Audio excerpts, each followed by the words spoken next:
you're moving from place to place, place. Good morning, good morning, morning, good morning, morning.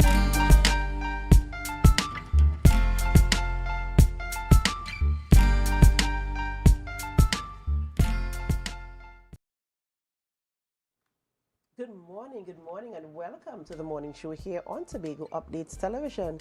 It is Thursday, the 3rd day of July 2025, and we're coming to you live from the Port Mall here in Scarborough, Tobago. I am Adana Kumbi, and this is the day that the Lord has made. We will rejoice and be glad in it.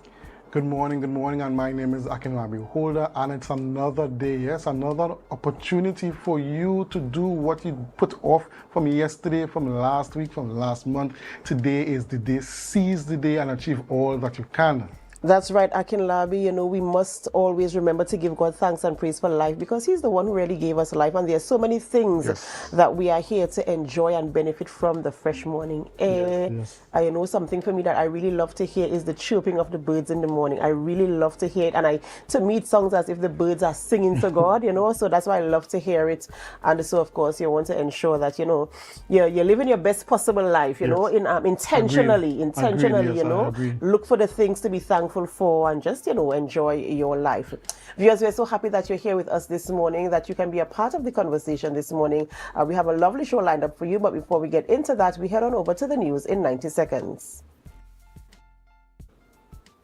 Good morning, I am Lavian Cupid, and here's what's making your news in 90 seconds for Thursday, July 3rd, 2025.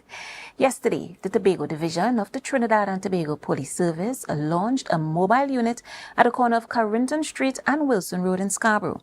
Present at the launch was Assistant Commissioner of Police Oswin Subero and Senior Superintendent Earl Eli, who said preparations for the unit began several months ago with the assistance of the private sector. The unit, which stands on the roadway at the front of the Scarborough Port, places essential police presence in the heart of the island's capital. During an interview, Superintendent Eli said the post will be operational based on manpower. However, he did add that the aim was to have the unit manned on a 24-hour basis. In recent times, the area where the unit is stationed has been marred with acts of gun violence and other illegal activities. Most recently, the Chinese supermarket in close proximity was robbed on Monday night by knife-wielding bandits who assaulted the proprietors and made off with over $200,000 in cash. The TNT Spirit is promised to be back in operation by July 12, 2025, as stated by port officials. Yesterday, citizens looked on with excitement as the vessel made its way into the Scarborough port during a sea trial, which is crucial to having the vessel certified before returning to regular service. The vessel has been on dry dock for several months to undergo extensive maintenance. And finally, recently terminated Central Bank Governor, Dr. Alvin Hilaire, has taken legal action against the central government over what he says was the unlawful dismissal of his appointment. Dr. Hilaire said his attorneys have filed a pre-action protocol letter to the cabinet via the Office of the Attorney General. 1 week ago, Dr. Hilaire was replaced as Central Bank Governor with a former finance minister under the 2010 People's Partnership Administration, Larry Hawaii. Prime Minister Kamala Persad-Bissessar said the decision followed Hilaire's refusal to divulge information regarding the country's top Forex users. Shortly after her victory at the April 28 polls, the Prime Minister had promised to expose what she described as TNT's Forex mafia. And that was your news in 90 seconds. Thank you, Lavian, for our news there in 90 seconds. And I want to talk about this morning the police mobile units. Akinlabi, we have been talking to the TTPS and looking for strategies to be implemented in terms of policing and ensuring that our spaces are safe and that, you know, the confidence of the public can be restored in the TTPS. So how do you feel about this, the launch of the mobile units? I think it's a really good initiative. I think the presence of the police, that constant presence, particularly in that area of Scarborough, is very welcomed. Persons could feel a bit more comfortable in that area because I don't really want to say it, but that bit of stretch of Scarborough, it tends to have a lot of questionable characters gathering in that area. And I think persons who traversing that area would feel a lot more safe, a lot more secure. So I like the initiative. And it was actually, you don't have to be afraid because it was deemed a hotspot, in that period where things were happening rapidly there, So Yes. I'm happy to see that. What I would like to see is I'm hoping that that's not going to be the only unit on the island, Well, he did say that there are other areas earmarked for the units. But just to piggyback on what Akinlabi said, if we have to be honest, it was a sore that was left to fester. It was there for months. It was a build-up.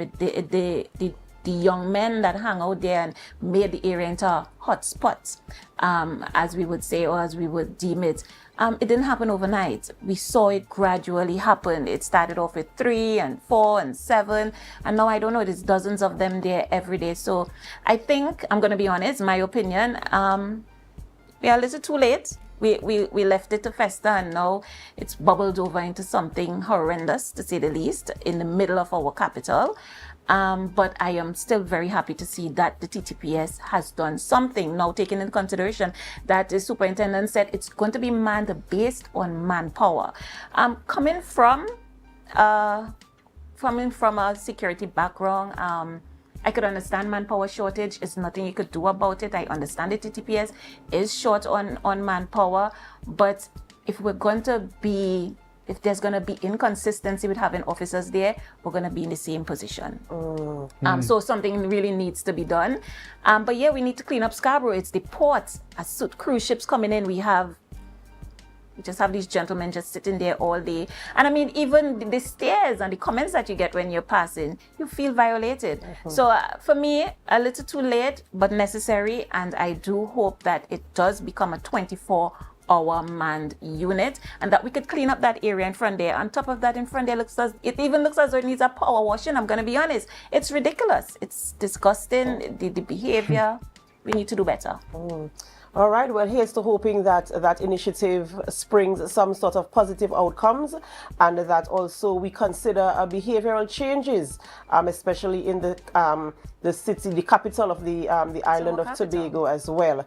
All right, Lavian, thank you so much for joining us on set this morning and bringing on news. Have a wonderful day.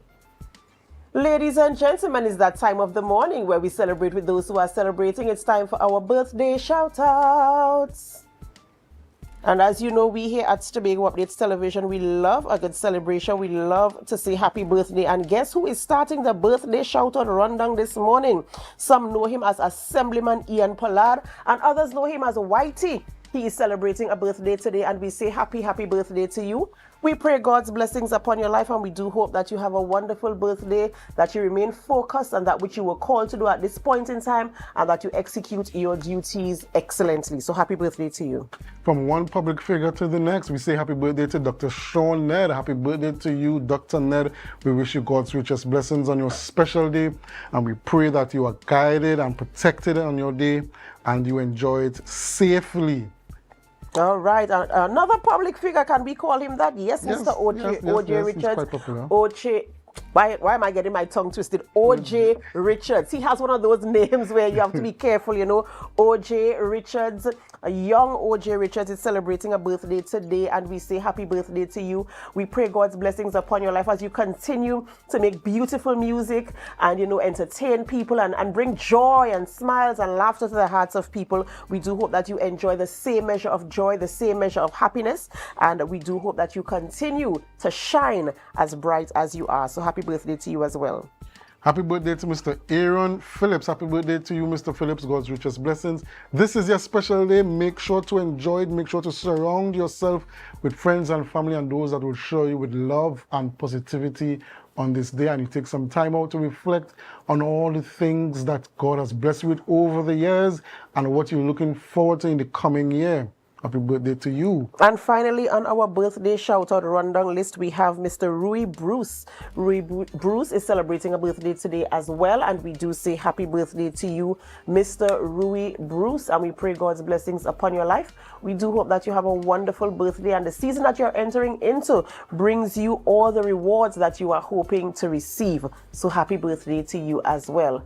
And listen, folks, even if you're celebrating a birthday and we don't have your photographs, we join in the celebration celebrations with you because, of course, we want you to have a good time, a good celebration. And we want you to also acknowledge the Almighty God because He is the one who has given us a reason to celebrate. So remember to put Him first as well. Indeed. All right, Akinlabi, who are we having conversations with in studio this morning? Well, Adana, this morning we're having in studio Miss Judith Devetai, and she's the principal of Padeo Learning Center, and she's going to be talking about the Bartering Books program. Also, we're going to have, through the phone calls, Tim Timal. He was an AI film producer and an AI film tutor, and he's going to be talking about his AI film launch. And finally, Ms. Afia Gift, co-founder of the Heritage Haven Books and Things, is going to be talking about Heritage Haven Books and Things in our Woman in Business segment. All right, so that's a lovely show we have lined up for you this morning, viewers, and we do hope that you could stay with us throughout the entire program. And remember, you can leave your comments on our Facebook live stream and our YouTube channel at Tobago Updates. We look forward to hearing from you. We enjoy reading your comments. We enjoy when you give your opinions, when you ask your questions, because remember, you are the sole reason why we remain number one for morning show here on the island of Tobago. So whether you're right here on the island of Tobago or in Trinidad, the Caribbean region, the United States of America, England, Canada, the UK, wherever you are this morning, we thank you so much, and we invite you to help us. Share the live, share the live, share the live. We'll be right back.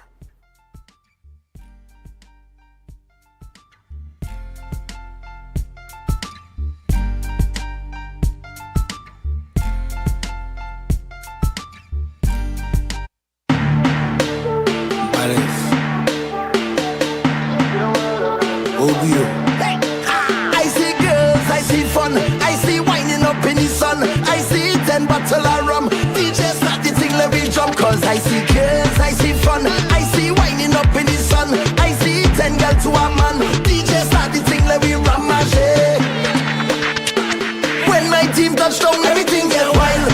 Hey, hey, hey, take out your flag and fling it up, take out something and fling it up, fling it up, fling it up high.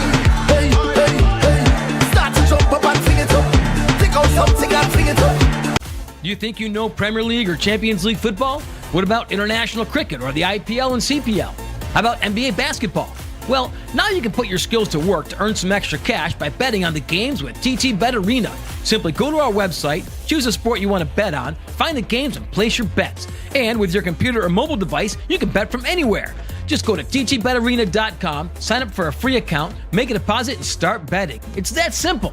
You can even qualify for our $2,000 sign-up bonus. We also have horse racing, plus live casino games where you can bet using TT dollars. And check our new Tobago location at 7B Milford Road, Crown Point. For more info, call or WhatsApp 494-0634. TT Bet Arena, the #1 sports betting company in Trinidad and Tobago. Courts is well known as the Caribbean's largest retailer, providing consumers for generations with the very best products to enhance their homes. This year, we bring our expertise to businesses. Courts Business Solutions will serve small, medium, and large companies with the very best products at the most competitive prices, backed by warranties and after-sales support. Hoteliers, office managers, restaurants, and so many more. Courts Business Solutions, a brand of the Unicomer Group.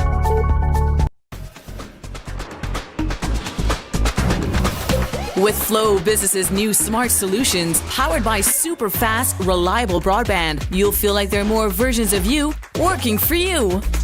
From website design, development, and digital marketing to promote your business, 24/7 business class support to cloud solutions, security, and more. Multiply your growth today.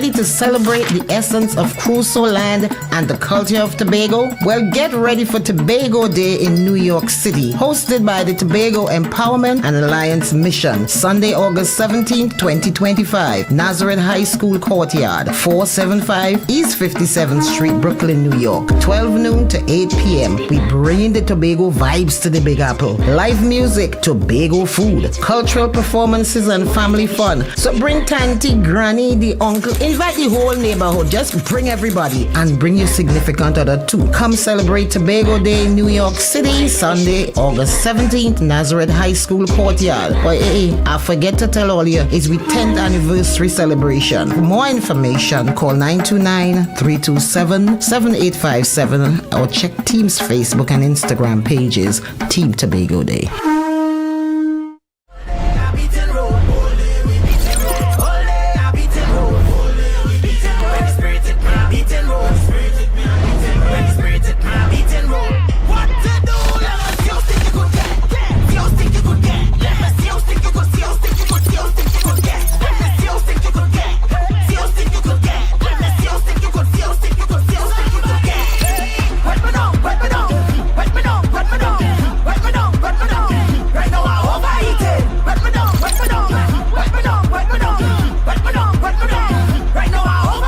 Are you in a dispute with a registered investment service provider of the TTSEC? Or maybe you're the victim of an investment scam? You can lodge a complaint or submit an anonymous tip to the Trinidad and Tobago Securities and Exchange Commission. Download our Investor Protection app or go to ttsec.org.tt to access our complaint form or submit an anonymous tip. Write a clear summary of your complaint. Submit copies of supporting documents along with the originals for verification. Provide a copy of the feedback received from the entity regarding your complaint. All investor complaints or scam reports submitted by the public are acknowledged and reviewed by the TTSEC. Investigations are pursued based on the outcome of the review. Trinidad and Tobago Securities and Exchange Commission, protecting the interests of investors and the public. You invest. We protect. Everyone benefits.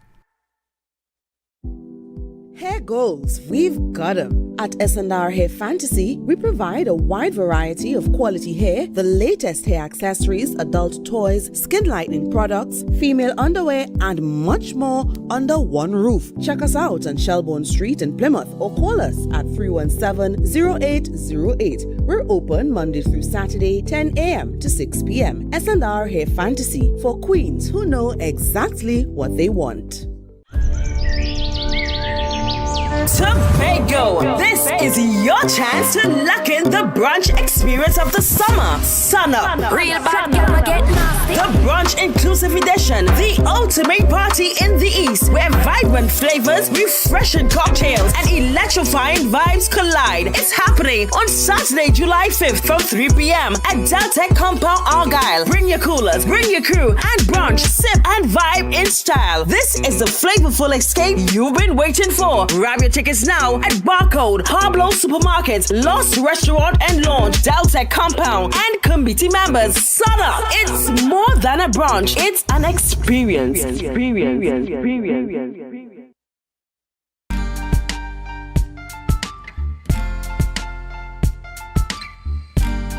Put a smile on your face when you're moving from place to place. Good morning, good morning, morning. Good morning, morning.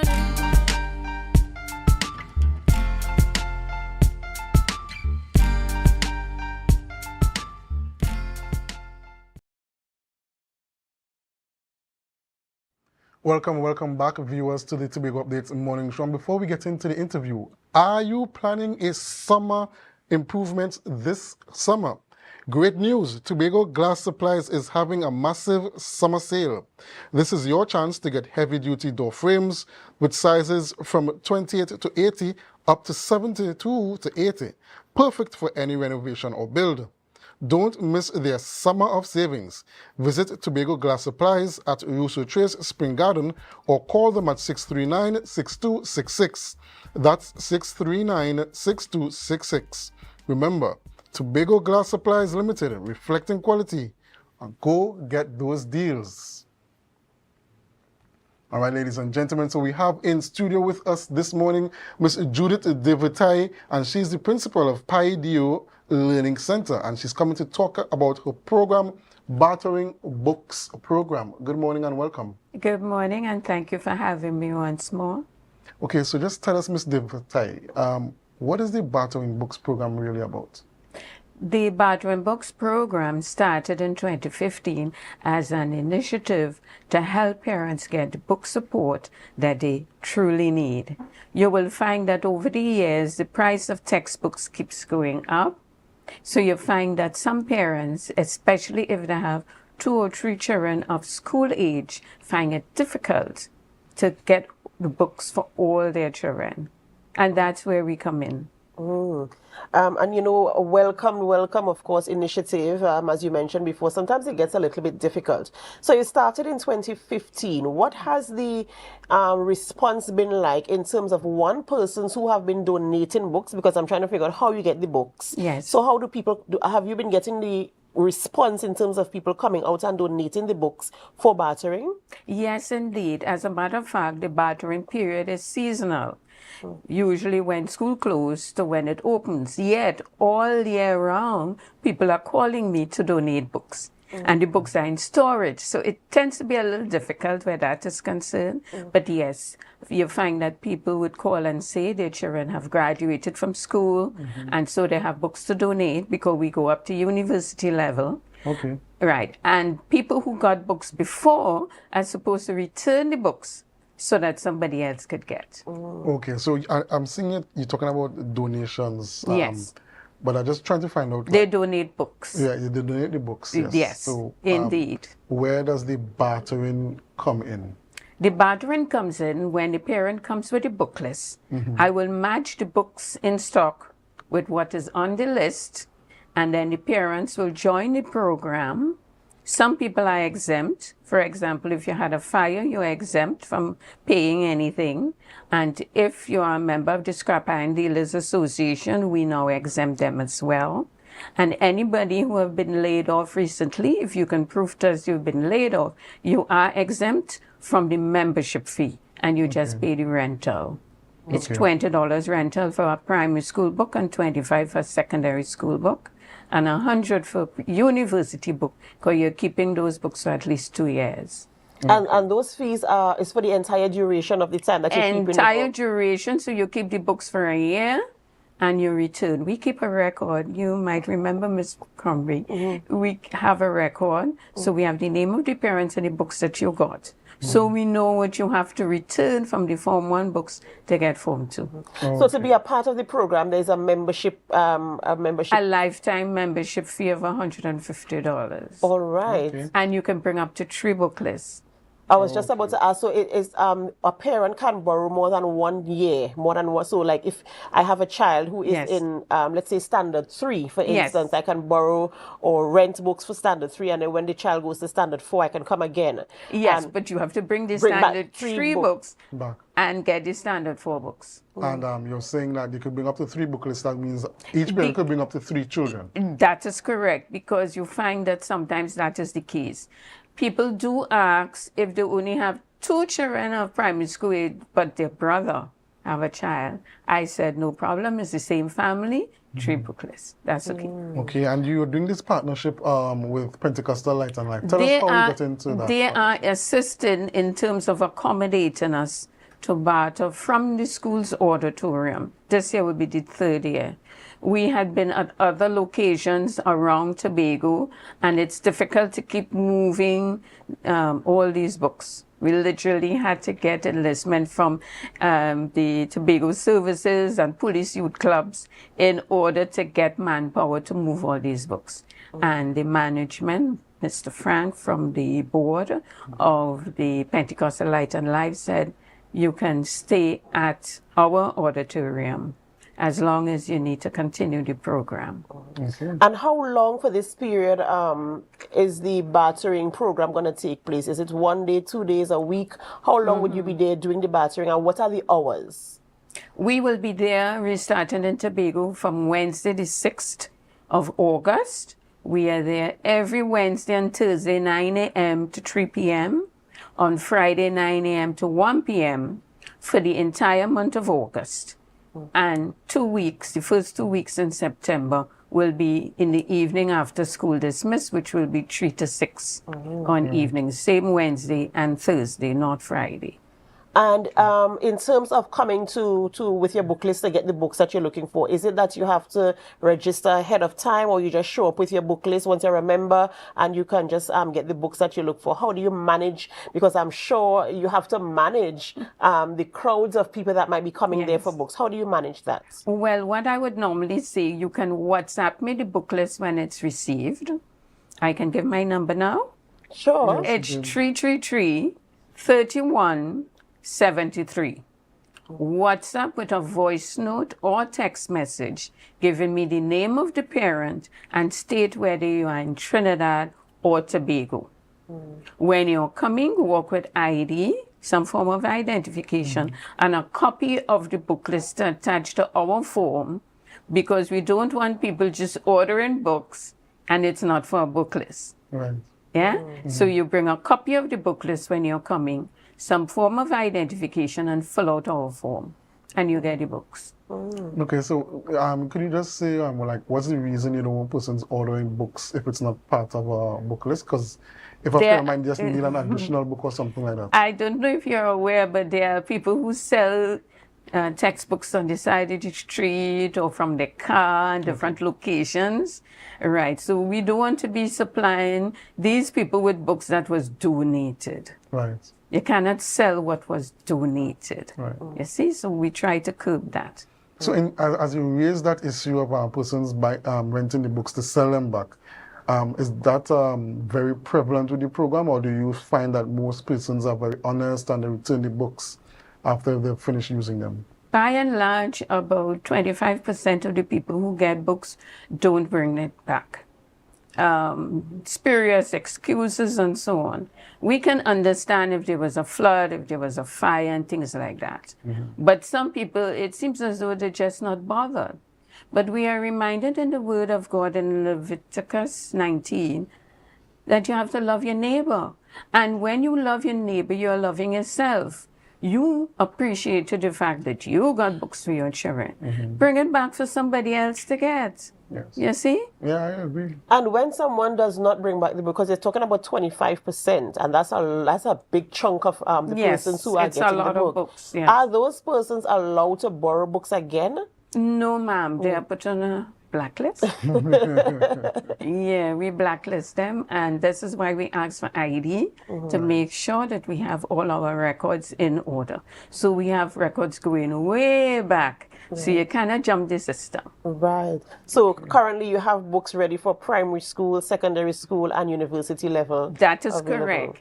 And we are in the process of looking to computerize the system. Right. So that when books come in, it's logged in. And when it goes out, the system will minus it from stock. Right. That's the way we're going. Yes. We're progressing. So seeing that you all are growing so much, are you looking for a space that you could sort of call your own in the future? Yes, indeed. We have approximately 400 parents recurring in terms of on file.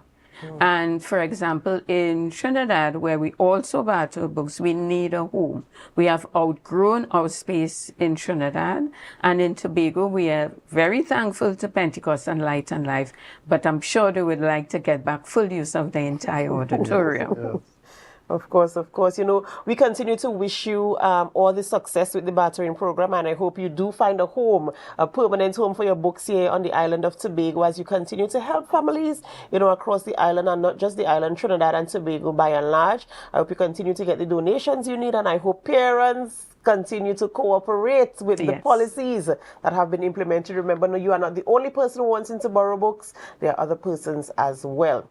So we wish you the best. Just give us the dates again that you'll be in Tobago so parents can know when and where to collect books. Pentecostal Light and Life from Wednesday the 6th of August from 9 in the morning till 3 in the afternoon every Wednesday, Thursday, and 9 a.m. to 1 p.m. on Friday for the entire month of August. All right, so you heard it here, ladies and gentlemen.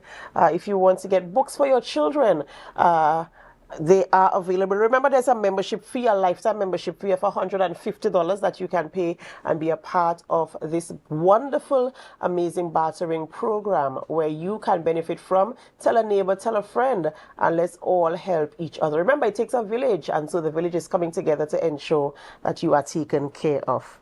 All right, before we go for a break, I have another ad for you. For truly fresh local produce, you need Tobago grown. Yes, Tobago grown, and we have some produce here from Tobago grown. We have some delicious, this looks so good. This is corn. I'm almost said boiled corn because I'm ready to boil it. So this is corn here, and we have some pimentos, and they are from Tobago grown. We've got the amazing organic pimentos and sweet corn right here. You can just smell the freshness, and that is true. Perfect for adding authentic Tobagonian flavor to your dishes. Grab these pimentos for only $20. Let me show you the size. Grab these pimentos for only $20, and these sweet corn for just $25 for this package as well. Get yours now at tobagogrown.com or stop by Recotech Level 3 Port Mall. Don't miss out on Tobago's best. All right, we have to go for a short break before we continue conversations. As we go, we invite you to help us. Share the live, share the live, share the live. We'll be right back.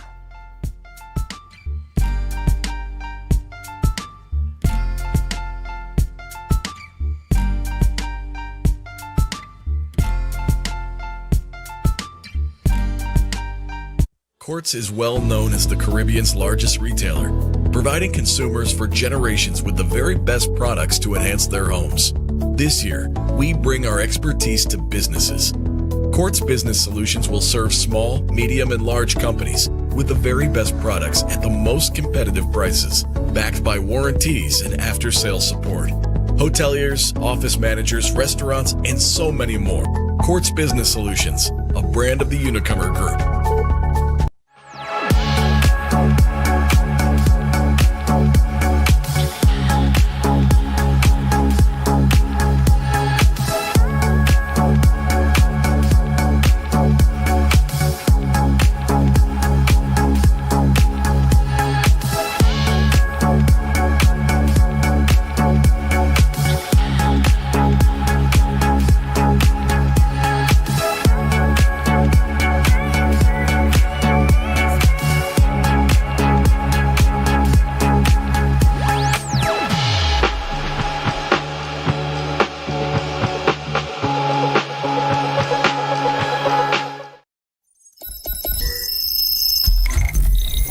Welcome to Tobago Glass Supplies,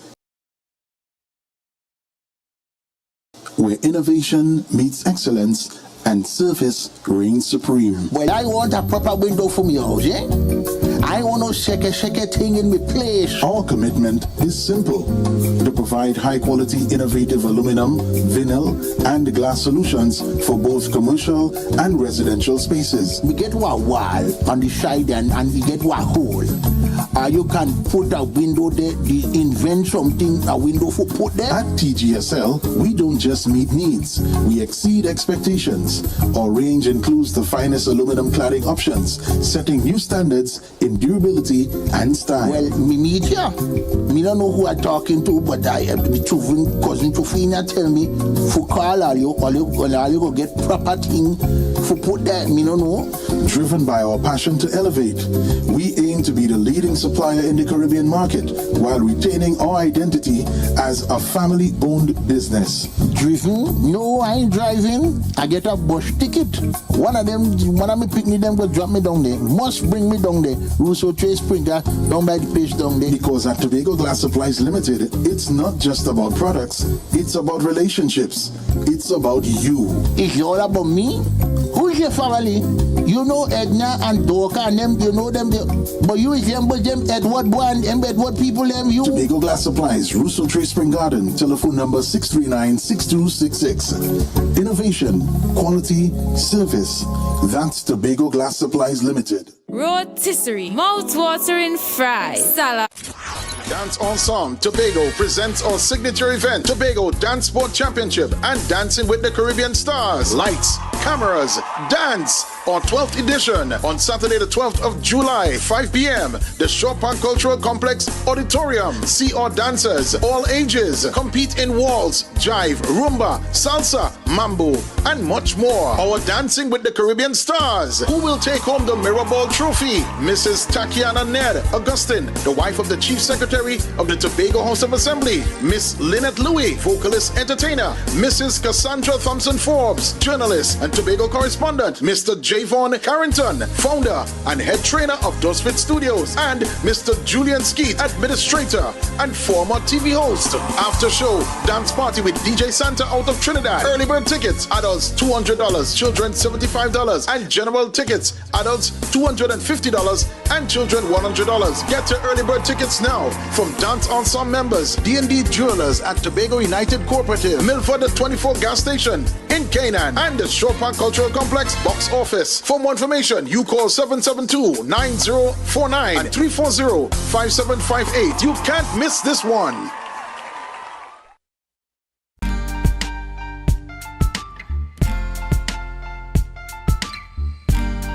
Put a smile on your face when you're moving from place to place. Good morning, good morning, morning, good morning, morning.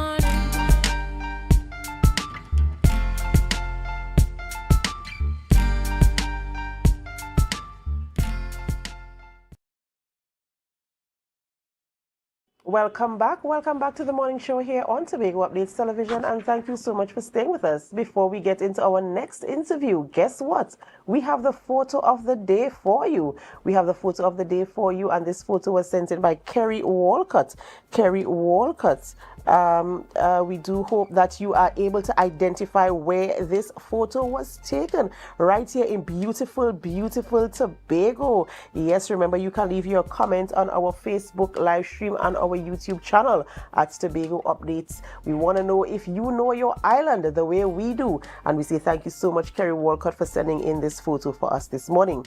All right, we continue conversations this morning, and we are about to speak with Mr. Tim Timal, and he is an AI film producer and an AI film tutor, and we're talking about an AI, if you haven't guessed it, an AI film launch.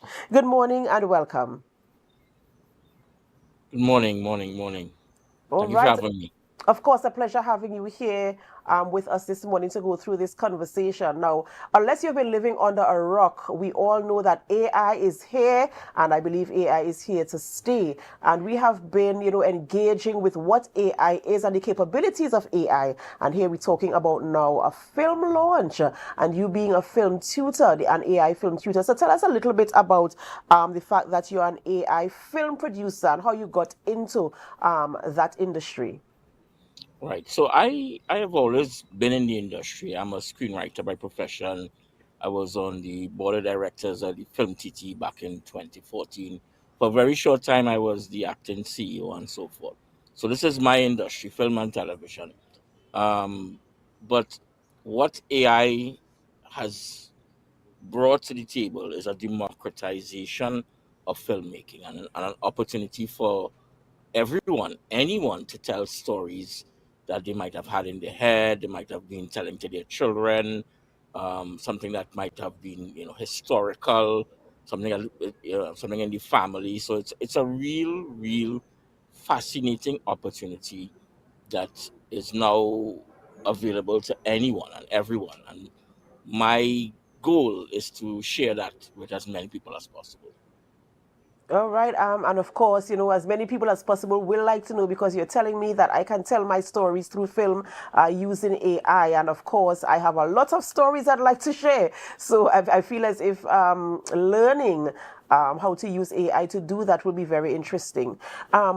By no means am I an AI expert, so I'm going to ask you questions that might sound, like trivia to you. How do you engage your ideas, your stories, and hand them over to AI to create and build a film for you? So it's not about handing them over to AI as such. It's about using. Think about AI as a tool.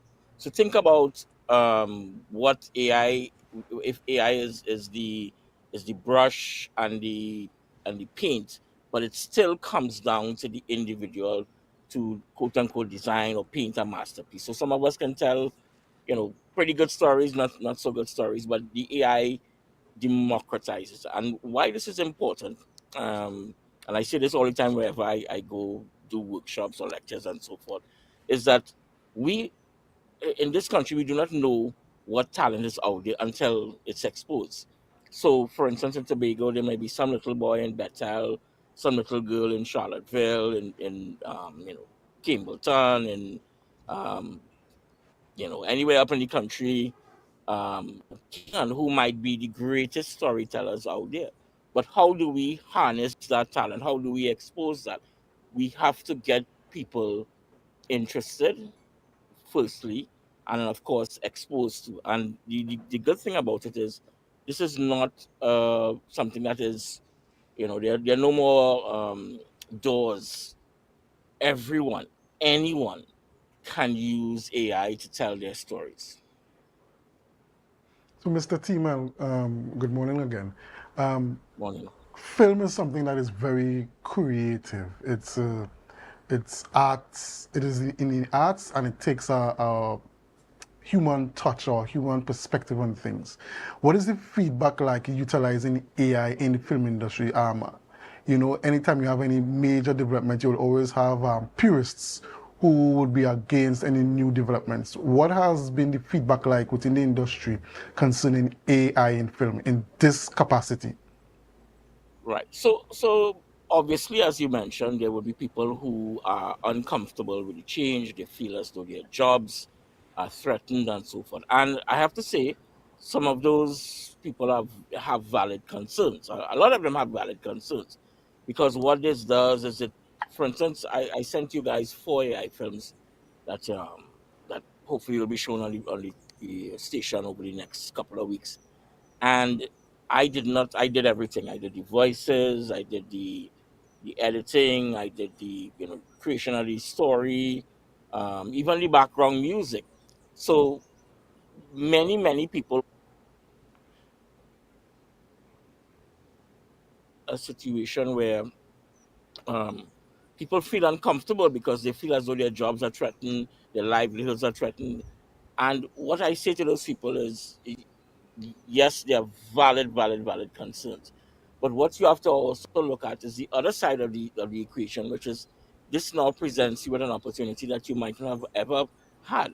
So there are people who might have been in editing, who would have been acting, and in all kind of other capacities, who might have had stories that they want to tell. And again, I say, perhaps these people end up the greatest storytellers that the world has ever seen. And for that opportunity, I am comfortable with the.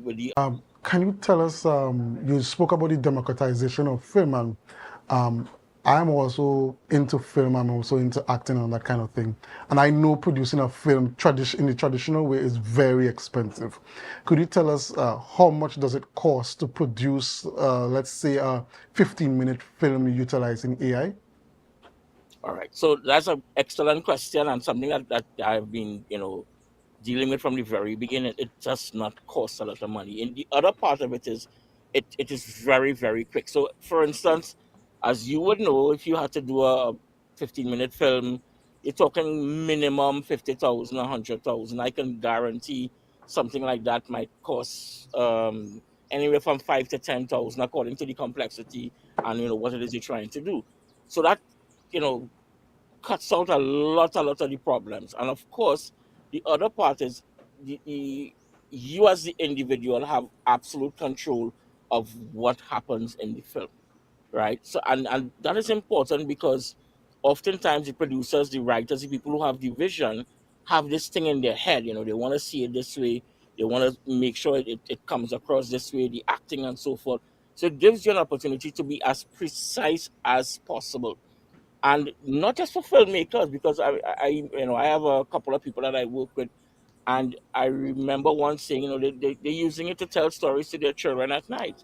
And not only is it this, you have the ability to create books and films and so forth, but you have an opportunity to really leave a legacy for your children. So, years from now, 10, 20, 20 30 years from now, as they grow up, they can say, this is what mommy or daddy or my parents did for me. And that, from a parent's perspective, from a teacher's perspective, that creates a whole new dynamic in terms of what we do for children. Mm. And in terms of the film launch, I know that there's a launch. You said you sent 4 films for us, and we saw, as Akilabi mentioned there, we saw a clip of it while we were speaking a little bit earlier. When is the actual launch of these films? Are they all launching at the same time? How does that work? You all have the opportunity to show them. They've been shown on. So I've been highlighted on TTT and METV. I've done workshops at both places. Scotch as well. I have a class that I teach in Point Fortin. In fact, one of the films that you all have, Deepfake TT, which is a very interesting film about how AI could be used in a very, very manipulative way. Is in collaboration with my team that I worked with, my pilot project that I worked with in Point Fortin. That is the Point 410 production crew. That's Keisha and Renison and Keon and Anthony, and I can't remember everybody's names right now, forgive me. But it's a very, very exciting time, because what we've been able to do is take people who like yourself, who had no awareness of AI and AI filmmaking, save and beyond ChatGPT, and we've been able to have them become film producers, so that forever and forever their legacy, their names, and so forth will be etched as filmmakers. That to me is an incredible opportunity, not just from the perspective of the legacy and your name, but the opportunity that it creates in terms of earning capital, earning money, right? Because remember, as young man on the left, right of you would know, films have an opportunity to make money that's not just locally, regionally, and as well as internationally. And I can say that we have recently partnered with WAC TV, WAC Radio, Kenny Phillips. So there's a pipeline. There's a streaming platform that is willing to take these local films, show them to the diaspora, and have people earn money. To me, that's a great, great, great, and fantastic opportunity. Mr. Timala, I have one final question for you, and it's more of a technical question concerning the nuances of actors. Actors very often have very slight nuances and gesticulations that they do in films that really brings the story to life. How easy is it plugging in those humanistic actions, those humanistic behaviors into the AI programming? Well, it takes some time to understand how to manipulate the AI for best results. But what I tell all my students, and I say all the time, I have a friend, Richard Ramirez, who's doing some amazing work when it comes to some of the folklores, and we have a saying: this is the worst. Whatever you're seeing now is the worst it's ever going to be. A year from now, 2 years from now, what we will see is the ability to create almost anything in any way possible. And again, it is my advice to people: get on board now, get on board early, because it's not going to stop. And I feel as if you're talking directly to me, because it's time for me to get on board as well. Thank you so much, Mr. Timel, for joining us this morning and giving us that insight. And I like the clips that we saw here this morning, and I look forward to seeing the films as well. Mr. Timel is an AI film producer and a tutor, and 4 films will be shown right here on Tobago Updates Television, so you can stay tuned as we launch these films sometime between now and over the weekend. So you want to be a part of what's happening. So you want to happening. Why is my tongue tied this morning? And trust me, the producers behind there laughing at me this morning. I don't know what's happening, but I'm telling you, you want to be a part of the movement. I'm AI telling filmmaker. you, I am telling you. And you know, we have to be a part of the movement of AI because we see AI in everything that we're doing, not just in film. We're seeing AI in so many different things, assignments and all the things that we're doing. And so it's time for people to get on board. And I'm speaking to myself as well. Mr. Timal, thank you so much and all the very best in all of your endeavors. And I do hope that all of your students also feel blessed for the opportunity, as you mentioned, to have their names etched as filmmakers. Ladies and gentlemen, we have to go for a short break before we continue conversations in studio this morning. And as we go, we invite you to help us. Share the live, share the live, share the live. We'll be right back.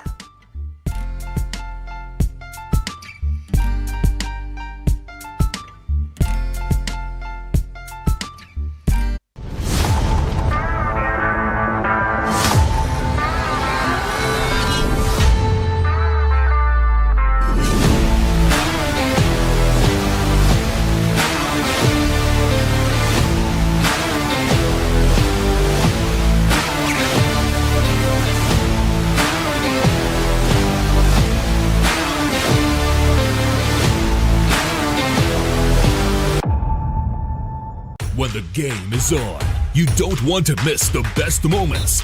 With AMPLIA TV, you can enjoy our ultimate sports package and watch your favorite games on the go. Stay connected and informed with sports news, scores, and stats with AMPLIA's fastest internet speeds. Up to 1 GB fiber internet, you can stream riveting football action, cricket, NBA games, and much more. With AMPLIA, it's game on. Visit amplia.co.tt or call 800-4663. AMPLIA. Do more, live more.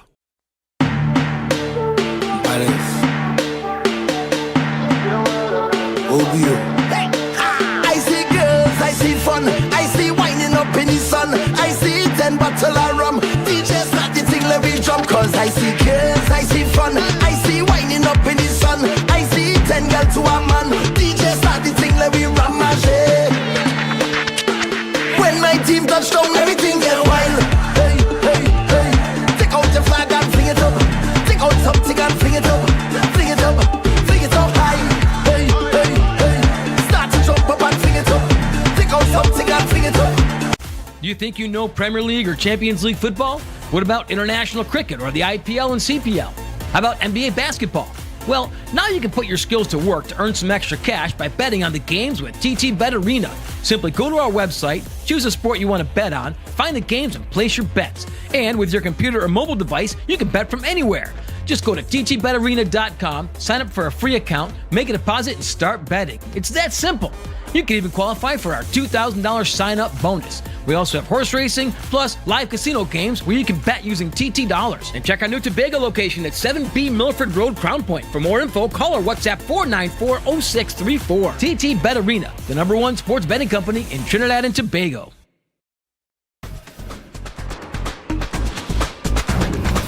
With Flow Business's new smart solutions, powered by super fast, reliable broadband, you'll feel like there are more versions of you working for you.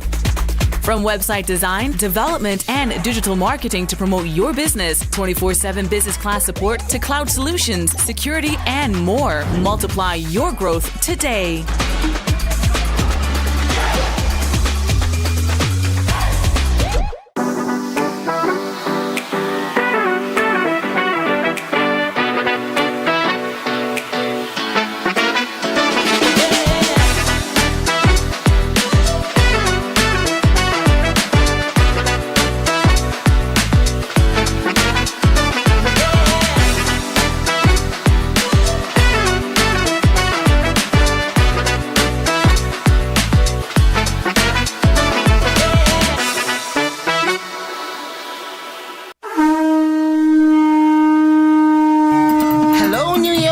Are you ready to celebrate the essence of Crusoe land and the culture of Tobago? Well, get ready for Tobago Day in New York City, hosted by the Tobago Empowerment and Alliance Mission, Sunday, August 17, 2025, Nazareth High School Courtyard, 475 East 57th Street, Brooklyn, New York, 12 noon to 8 p.m. We bring the Tobago vibes to the Big Apple. Live music, Tobago food, cultural performances, and family fun. So bring Tanty, Granny, the uncle, uncle. Invite the whole neighborhood. Just bring everybody and bring your significant other too. Come celebrate Tobago Day in New York City, Sunday, August 17th, Nazareth High School courtyard. But I forget to tell all you, it's our 10th anniversary celebration. For more information, call 929-327-7857 or check Team's Facebook and Instagram pages, Team Tobago Day.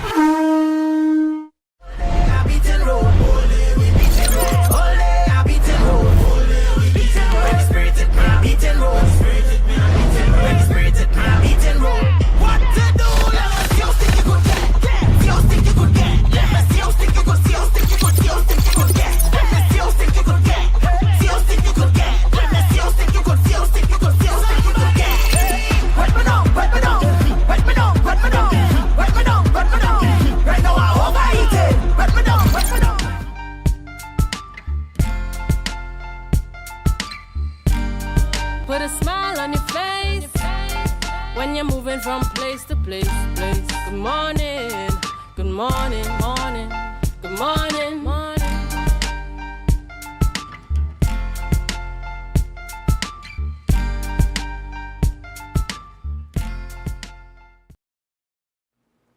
Welcome back to the morning show here on Tobago Updates Television. Before we get into our next interview, I have to remind you about Tobago Grown. Yes, for truly fresh local produce, you need Tobago Grown. We've got the amazing organic pimentos and sweet corn right here.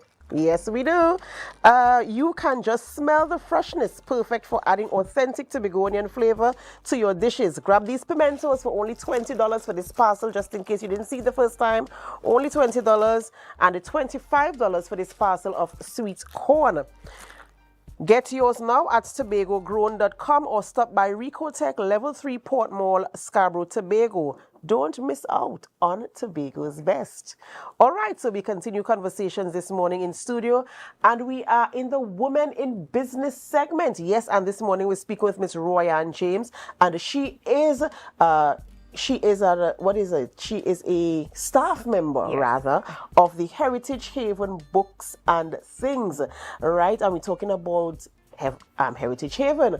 Good morning and welcome. Good morning. Thank you for having me. Of course, a pleasure having you in studio this morning. And while I know that you are not the owner of the business, you are here representing the business this morning. Yes. As we speak about women in business. And we know that sometimes it could be a little bit difficult and challenging for women owning and operating businesses, and of course making their statement in the industry that they are operating in. Being a member of staff for this organization, how has it been for you in terms of seeing your female boss, in action, ensuring that she has inventory for her customers to come in and purchase, the customer service, the customer experience? What has it been like for you as a member of staff there? So definitely, just as you said, I think it sort of is a challenge for women in business to have their voice heard, or to sort of exist in a space where, I guess, not necessarily is more male dominated, but just to have a voice in general. So as far as my boss, I love her because in everything she has a vision, and she wants the vision to be out there. Our bookstore is a culturally based bookstore. It's an Afrocentric bookstore. And so we saw that there was a need, and of course it's something different. We don't have any. This is the first Afrocentric bookstore that we have on the island. So definitely it's sort of a challenge to have things going as frequently as we wanted to, but God is good, and we will get it done at the end of the day. And I like the fact that you mentioned your boss has a vision, and she kind of knows what she wants to get done. I've seen a market there, a gap in the market, and filling that niche. Of course, it will be a little bit challenging. I see you are located there at the Esplanade. Yes. So we're hoping that the foot traffic will pick up. But why do you think for your boss it was important to ensure that there is an Afrocentric bookstore, even a space? Because when I look at the interior of the establishment, it's really a space that you can feel you can connect with and identify with. So why was it important for her in your communication with her to ensure that that was established on the island? Right. So in her absence, I definitely wanted her voice to be heard for something, because she knows the vision, and she, you know, has the essence of it also. I have something here that she wrote. She said, Heritage Haven is more than a bookstore. It's a cultural space rooted in pride, purpose, and possibility. Our vision is to inspire a love for reading and learning, especially for the young and the young at heart. We are here to create a space where people can see themselves reflected in the stories they read, clothing they wear, and items they take home. We want Heritage Haven to be a reminder that our stories matter, our culture is rich, and our dreams are valid. Oh, that is so absolutely amazing, you Yes. know. And I'm happy that, you know, the thought was given into from the young all the way up, you know, Yes. engaging people in reading, which is very, very important, and knowing who you are, knowing your heritage, knowing your culture. And I like the name of the store, Heritage Haven. Yes. You know, so it really talks to who we are as a people. You know, in terms of you working there, what has your interaction been with, I know you said it's a little bit slow, it's starting to pick up, it will pick up. Yes. I'm saying that now. Yes. What has been your interaction with your customers? Have you been seeing people showing interest in, oh, I didn't know this store existed and it's such a nice store? What has been the comments and the feedback? Yes, so it's definitely a lot of that. Most times persons would pass on the Esplanade, glance over and see the books that we have for display, and then they come into the store. Whenever somebody comes in, the joy that comes up on their face, because they see themselves represented on every cover, they see themselves represented on every page, and so when they come into the store and see that it's a culturally diverse bookstore, that's what it's centered on, they have a joy, because I didn't know Tobago had this, and I didn't know this was here. And that is what we love. I remember in my earlier days working at the bookstore, when it was around cruise ship season, a girl and her mom, they came into the store, and so we have a book called Mary Had a Little Plan, and we have another one called Not Quite Snow White, and they were close to each other. And the girl said, Mommy, these look like me. And she was referring to the hair texture. And she opened the book and started flipping. I believe they bought those two that day. But yeah, so for me, being in the front line, watching how things go on a daily basis, it always brings me joy to see the customer filled with joy when they come into our store. Yeah. And you mentioned also that there are textiles, you sell clothing as well. Yes, we do sell clothes. We have our African garments, we have a few fans, we have bangles, and all of these things, our apparel, the bangles, the fans, they come straight from Ghana. So the material is nice, it's hand sewn, yeah, proper stuff. Can I just hold this fan? Of course as you it came from can. Ghana. As soon as it came from Ghana, you know, I must get a piece of Ghana here this morning. And you know, the fabric really is, it feels really, really opulent. It feels, the quality and the standard of it is really, really high. Yes. And you know, again, I must applaud your boss for going into this type of business and creating a space. Sometimes we feel as if we have to adapt to Western culture and the Western way of life. So this is a good reminder of who we are. You know, and I really do hope that especially our younger children, they can see themselves in stories. And I see some of the animation on some of the books. If you could hold them up for our viewers to see the animation on some of the books, where children can actually see themselves on the cover of the books, you know. They can identify with, this can be me, this is me and my friend, this is my mommy and my daddy, or these are people I know in my area, my community, you know. This is just so absolutely amazing. This really, really is amazing. And, you know, of course, oh, I like the title of this one, Ambitious Girl. I like it. I like it very, very much. So we do have a lot of affirmation related books for young boys and young girls. Like this one is Little Black Boy.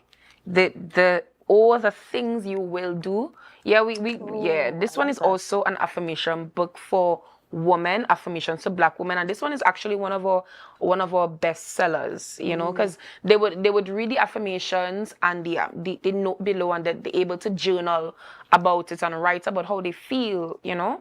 All right. Absolutely amazing stuff. You know, I wish you all the absolute best.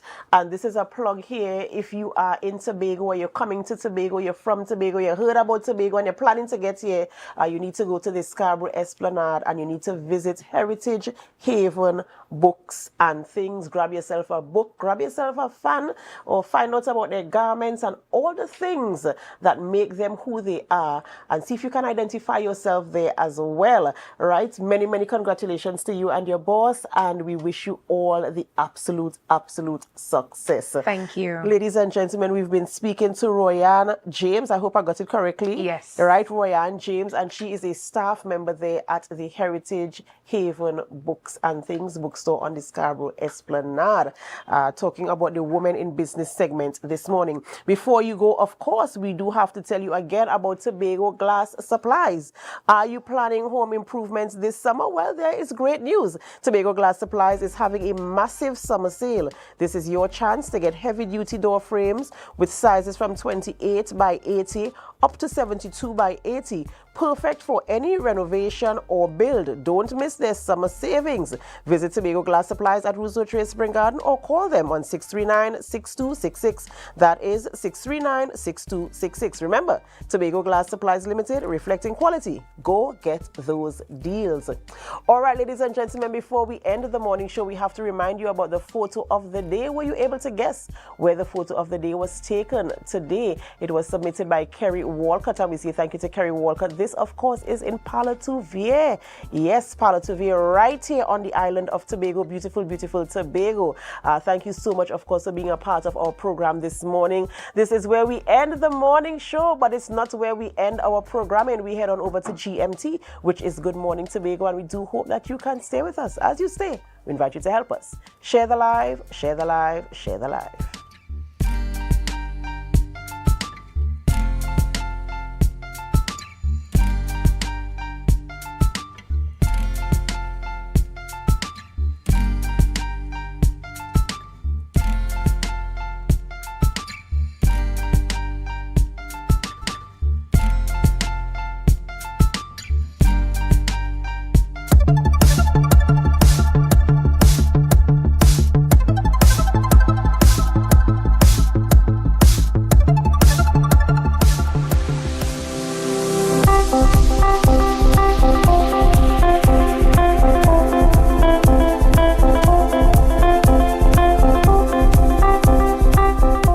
Pertaining to the primary plenary, the training session is to just ensure that the students are aware of what the procedures of the sittings are. That is how they address the chair upon arrival, how it is that they address the chair when they leave, that they are familiar with the standing orders that they need to use, that they are aware of how the sitting flows from the time a motion is moved, from the time a motion is proposed, and from when the question is put and voted upon. But we just want to ensure and to make sure that they feel that the space is safe, that they could have a conversation about a very important topic that is there to Tobagonians in terms of government for Tobago. And this experience would help them in time to come. This year for them, they had the opportunity to speak with the Chief Secretary, so he was our subject matter expert. So they was able to ask him questions on autonomy, what they think his personal views are on some of those matters. And it was really enlightening for them. So they got to see what OCS looks like, the new Ocho Charles facility there, and so on. So we just edging them or easing them into the procedure. Right now, my nerves have been calmed. I thought it would have been more nerve-wracking than this, and I'm relieved that it is like that. It has been very, I would say,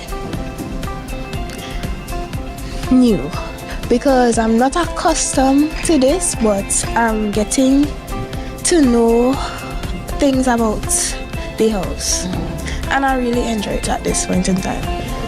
I will have to pay attention, because when you listen, you will be able to interrupt just in case you realize something is wrong with the opposition.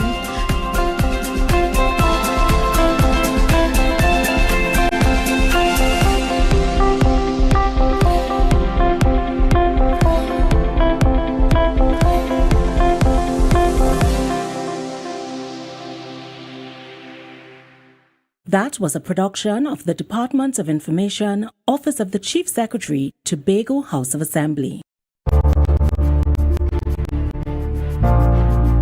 You're viewing Tobago Updates Television, your exclusive gateway to Tobago, broadcasting the beauty of this island paradise to the world.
Welcome back to Good Morning Tobago right here on Tobago Updates. I am your host, Chanel Felix. And you know, whenever you see me sitting here, it's because we're about to have those conversations that you want to have while I ask those questions that you want asked. But before we get into this morning's interesting topics and conversations, let's start off with our news in 90 seconds. Yesterday, the Tobago Division of the Trinidad and Tobago Police Service launched a mobile unit at the corner of Carrington and Wilson Road, Scarborough. Present at the launch was Assistant Commissioner of Police Oswin Sobero and Senior Superintendent Earl Eli, who said preparations for the unit began several months ago with the assistance of the private sector. The unit, which stands on the roadway at the front of the Scarborough Port, places essential police presence in the heart of the island's capital. During an interview, Superintendent Eli said the post will be operational based on manpower. However, he did add the aim was to have the unit manned on a 24-hour basis. In recent time, the area where the unit is stationed has been marred with acts of gun violence and other illegal activities. Most recently, the Chinese supermarket in close proximity was robbed on Monday night by knife-wielding bandits, who assaulted the proprietors and made off with over $200,000 in cash. Additionally, the TNT Spirit is promised to be back in operation by July 12, 2025, as stated by the port officials.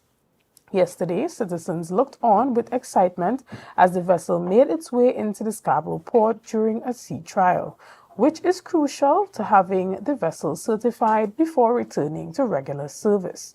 The vessel has been on dry dock for several months to undergo extensive maintenance works. And finally, the recently terminated Central Bank Governor, Dr. Alvin Hillary, has taken legal action against the central government over what he says is an unlawful dismissal of his appointment. He said that his attorneys have filed a pre-action protocol letter to the cabinet via the Office of the Attorney General. 1 week ago, he was replaced as central bank governor with former finance minister under the 2010 People's Partnership Administration, Larry Hawaii. Prime Minister Kamala Persad-Bissessar said the decision followed Hilary's refusal to divulge information regarding the country's top Forex users. shortly after her victory at the 2025 polls, Prime Minister Kamala Persad-Bissessar had promised to expose what she described to be Trinidad and Tobago's Forex mafia. And that was on news in 90 seconds. This morning, we continue our conversations here, and we have a special guest on screen with us this morning, who is no stranger to us here at Tobago Updates. This morning, we are chatting with Mr. Ashwood Jack, former minority leader of the Tobago House of Assembly. Good morning and welcome. Good morning, Chanel. Good morning to the viewing and listening public. And it's an honor and a pleasure to be here. Right. Now, you have been a part of critical sectors here on the island, one of them being natural resources, with your appointment as the chairman of the Spell Board. And, you having participated in other areas of economic growth and development on the island. You have had the opportunity to listen to that budget presentation for 2025 by the Secretary of Finance. And before we get into this morning's conversation, give us your initial thoughts. Well, first I want to congratulate Secretary Roberts on her presentation for a number of reasons. One, Peter is the first female to ever held the position of Secretary for Finance, and that is a breakthrough for the female gender. And as a father of daughters, that feels good. And of course she handles herself with grace, with poise, and with professionalism. And so I want to congratulate Secretary Roberts in that regard. To me, there are a couple of outstanding features, a couple of things that I thought stood out for me in that budget. One of them had to do with an intended focus on agriculture, right? And I am one of the people who believe that if you can't feed, a country can't feed itself, it really is in some trouble. I remember Huchoy and I used to have a conversation all the time about natural disasters. And if there's a natural disaster in Trinidad, how much Tobago is going to suffer more than Trinidad will suffer? Because if you have a natural disaster, naturally you will have to take care of yourself and everybody else have to wait. And so an increase in agricultural production becomes very important. Also, in a country that is having problems with foreign exchange, it means that the more we produce for ourselves, the less money we have to spend to import it from outside of Trinidad and Tobago. And I also heard in the presentation that there was some interaction, I think it's St. Kitts Nevis, where they want things like cassava product and some other products from Tobago. What does that mean? It means that we will be able to bring in foreign exchange for Tobago and Trinidad and Tobago by extension as a result of our increased and sustained agricultural production. It was also said in that they were going to be selling in the duty-free some of the Tobago products. And Tobago has some brilliant products. There's a cassava cake that I particularly like, and some other stuff that are going to be sold in duty-free again, bringing much needed foreign exchange to the Tobago space.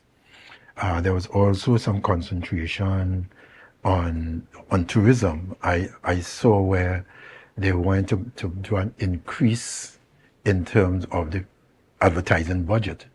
And we know that is the biggest problem for Tobago. Barbados spends about $50-something million US a year on advertising. Tobago spends about $2 million US per year in advertising. So there's no way we can compete. And of course, we haven't even spoken about Jamaica. And St. Kitts Nevis, for example, 2 years ago, St. Kitts Nevis tourism arrival was 1.1 mega well for our tourism sector. So I think that was one of them. And then there was also the concentration on housing, because there are too many young people in this country who, and let me concentrate on Tobago, that have been waiting for houses for the longest while. But I so happen to be intimately involved with the housing sector right now. And one of the things that was obvious to me in perusing the budget is that Tobago got $1 million per year for the last 3 years to build houses. That is the equivalent of about 3/4 of a house. And of course, then you have to be subsidized. So in truth and in fact, what the division have been doing in the last couple of months, it took a while to get everything put together, but the division have set up a company.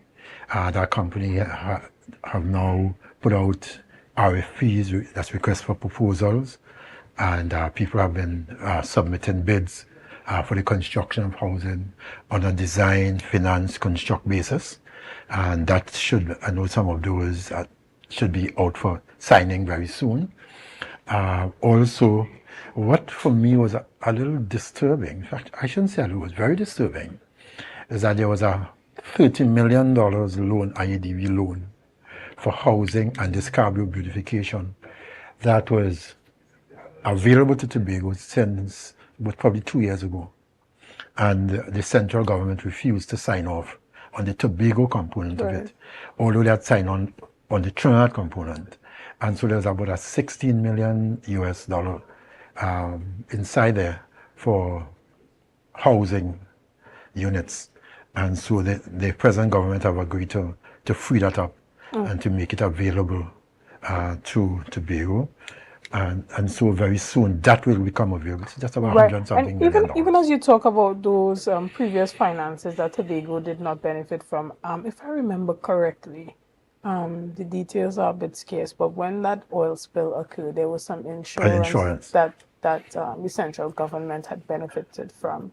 That the then Minister for Finance indicated that because they were paying the insurance, that they would benefit from the insurance payouts. Have you heard any conversations as it pertains to that with this new administration? No, not as yet, but I saw that Secretary Roberts would have also put in a request for $15 million to finish pay off the claims for the oil spill. And it's interesting that you raise that, because you actually read my mind. Because even if this is a government of Trinidad and Tobago, and therefore we know there are a number of things that the Tobago House of Assembly by law cannot do. And the insurance and stuff is one of those things. And therefore the Tobago House of Assembly could not have independently do an insurance of that nature. And therefore it behoves the government of Trinidad and Tobago to do it. And one would have expected the law of natural justice to say, if there's a problem in Tobago, then the benefits from the insurance should go to Tobago. But the level of arrogance to say, although we pay the insurance, we just pay it, so it's our money.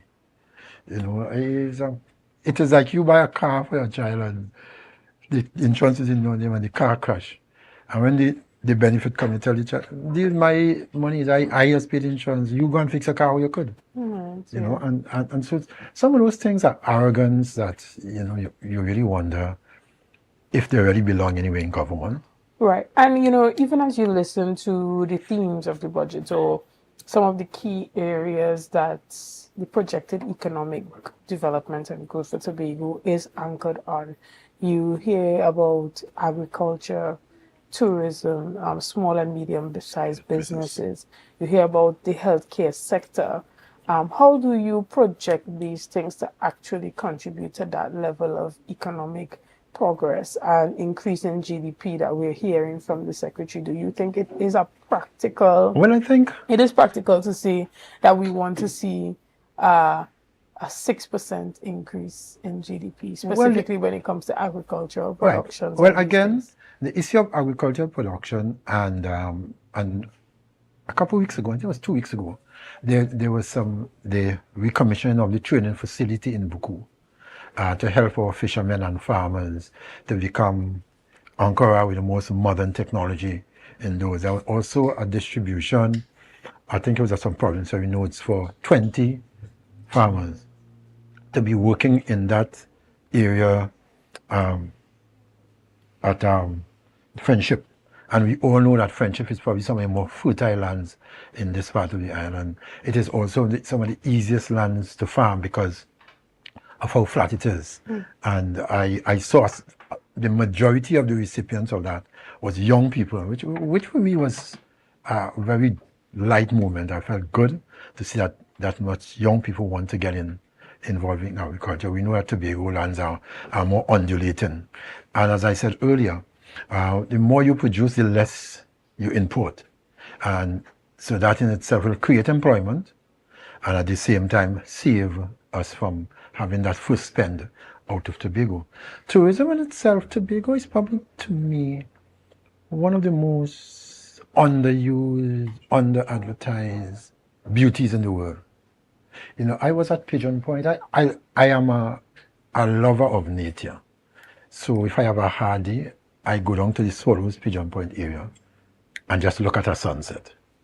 And a Pigeon Point sunset to me is like so relaxing. It's one of the most gorgeous, beautiful things that you can see. And I grew a greater appreciation for it. I think it's about 2012, 2013. I went on a vacation in Dubai. And I had to, I went on a sand dune. And at the end of the sand dune, you went to this Dubai desert sunset. And I actually saw probably, if not thousands, very close to 1,000 more people in the area that we were. And of course, I'm told that it's spread out in a number of areas. And I'm told that it's an everyday feature, that they go to watch a Dubai sunset every day. But what struck me was the beauty of a Dubai sunset. Exactly. The one I saw was nothing close to a Pigeon Point, that Western Peninsula sunset. And I said to myself, you know, it's interesting that I have never seen sunset in itself being sold as an attraction. But yet a place that has between 18 and 25 million tourists per year see that as one of their biggest attractions. And I'm guessing that sunset view is a bit dusty because of the sand. Yeah. Compared to the one over the sea. Clear, and of course it has a lot to do with what the wind speed is on any given day and stuff like that. So I'm saying that tourism, properly organized, properly marketed, has the potential to be, like in all over the world, to be a major economic contributor to the economy.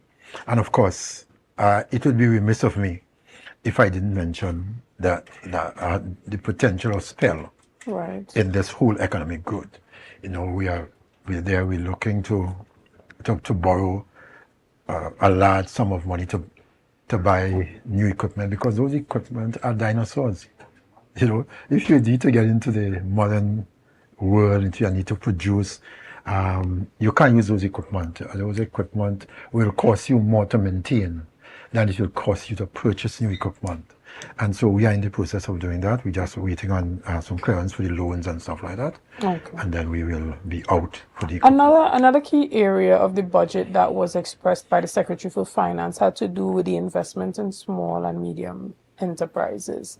You know, she spoke to the fact that for a long time we have given money and allowed businesses to just go off and do what they have to do without the requisite training and capacity building that is needed to see long-term sustainability. You know, thus leading to giving a large sum of money to businesses and not seeing any economic returns from it. And you hear her talking about more investment in technical support for these businesses. You know, what are your views on that? And I think that, you know, it's interesting that this interview is coming immediately after a small business interview. The interview that just came off with a small business person. And what people don't understand, in most developed economies, the economy is driven by small businesses. It creates more employment. It allows for families to be able to thrive. And in Tobago, that used to be Tobago's big thing. Every village in Tobago had 5 and 6 shops. That's before the advent of big supermarkets. I'm from Mason. And in Mason, I could count how much parlors and shops it had around. Now, if somebody build another shop somewhere, you think they come to compete. Right on the Easterfield Junction in Mason had 4 in less than 100 meter radius. It had 4 parlors and shops. it had Mr. Thomas, it had Mrs. Alexander, Mr. Koch, Miss Daphne, it had Russell Eastman, and it had Miss Florence, later became Mr. Clark, right there. And as you come down the road, there was a bakery right there, and then there was Miss Velma, and then there was Dalmore Edwards, and there was Cleophas, and on the other side of the road was Mr. Spencer. So that was one of the things that kept the village together. Right? The money spent in the economy, and therefore it created employment and all that. Now everybody goes somewhere else into a bigger supermarket. I mean, it's not still lucky to have a couple, but not, of course, not in numbers. And so the concentration on not only the small business financing, but the small business, the training, how to keep books, how to expect, and in the downturn economy, how people could work together to beat it. I think that's a fantastic idea by the Secretary, a very commendable idea, because it is one thing to just have the money and then when that you're not sure what is the difference between profit, because a lot of people think everything that goes into their cash register is profit. Correct. You know, so things like those, I think training in those areas are going to be very important in building the Tobago business sector to grow from small to medium, and we hope large. Because if we look at penny savers as a case in point, and if we look at Viewpoint, those two are two classic examples of starting a little place. Viewport used to be right in front of the port, in a little board building. Correct. And look at Viewport today. Right? Penny Savers was a little place in Canaan. Now can have what? 3 of the biggest supermarkets on the island. You know, and I always tell people, you know, we have a responsibility as Tobagonian to support our indigenous business people. Right. But we're going to take a quick break right here, and we're going to be back with much more on this conversation. So see you soon.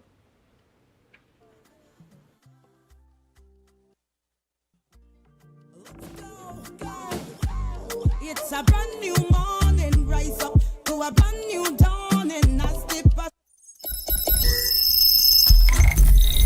Welcome to Tobago Glass Supplies, where innovation meets excellence and service reigns supreme. Well, I want a proper window for me house, yeah? I want no shake thing in my place. Our commitment is simple: to provide high-quality, innovative aluminum, vinyl, and glass solutions for both commercial and residential spaces. We get one wall on the side and we get one hole. You can put a window there, invent something, a window for put there. At TGSL, we don't just meet needs, we exceed expectations. Our range includes the finest aluminum cladding options, setting new standards in durability and style. Well, me media, me don't know who I'm talking to, but I have been children, cousin Tofina tell me, for call all you go get proper thing for put there, me don't know.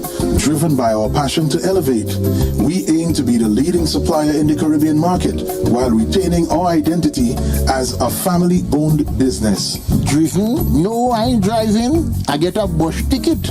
One of me pick me them go drop me down there. Must bring me down there. Russo Trace Printer down by the place down there. Because at Tobago Glass Supplies Limited, it's not just about products, it's about relationships. It's about you. It's all about me? Who's your family?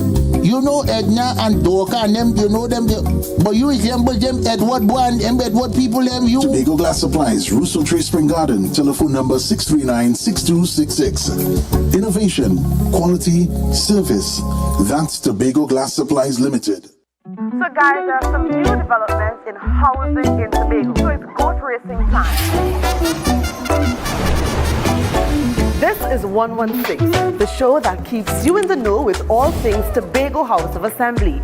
Each week, 116 delivers a fun and engaging overview of the latest developments, achievements, activities, and events of our dynamic assembly. So join me. Let's dive into the Tobago House of Assembly's Week in Review right here on 116.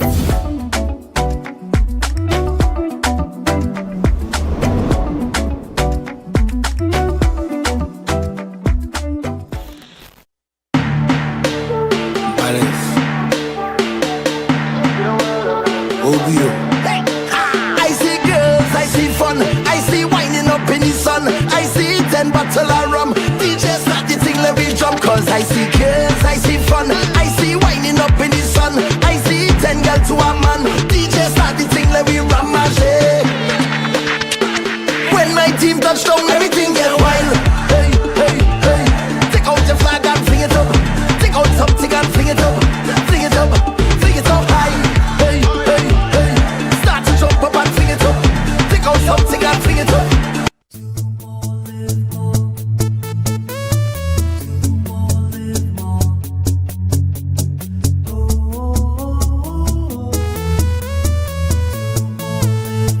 This is how it's gonna go. They better look up below, 'cause this is your show, and everybody's gonna know. Say it to them once again. They better look up below. This is your show, and everybody's gonna know. That's how it's gonna go. They better look up below, 'cause this is your show.